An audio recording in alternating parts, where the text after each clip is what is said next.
Absolutely. No, I think it's definitely a positive move. It's clearly a signal in the right direction, and I think it's important to give these things time. I mean, let's sort of put this in perspective that the new government has ultimately been in place only for a few months, and I think we're beginning to see some of the more important reform measures take place.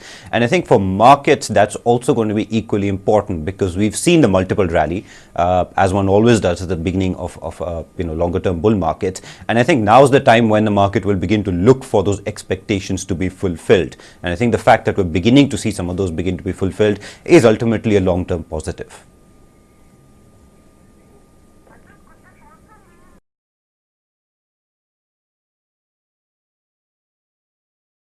Well, I think allocations to India, many of the asset allocators had already moved to an overweight, and while we might see more incremental money come in, I think speaking for ourselves, I think we moved to an overweight position a few months back, and I think ultimately, it's important to see through some of the near-term volatility. I mean, Indian markets cannot be immune to what's happening globally, but I think what makes it interesting is that there's much more happening on the domestic front, and I think that's an important differentiator when there are, some challenges coming up in certain parts of the globe.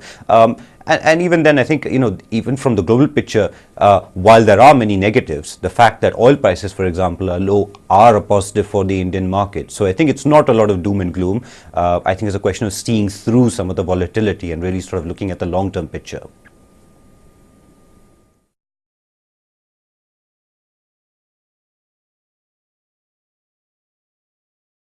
No, in our opinion, I think it's a combination of both. I mean, I think you're looking both at some of the export-oriented sectors as well. I mean, some of them have been doing fairly well, and I think the fact that we've seen greater stability on the currency front is definitely a positive. But I think it's important to focus on the fact that ultimately, many of the reform measures and some of the positive expectations are happening on the domestic side as well. So I don't think it's a clear-cut story as such. I think it's about focusing on where the relative opportunities are most interesting, and I think that's it will require sort of either getting much more granular if investors want to do so, or to be honest, for regional investors like us, simply taking country level exposure can lead to quite a bit of outperformance relative to some of the other regions on offer.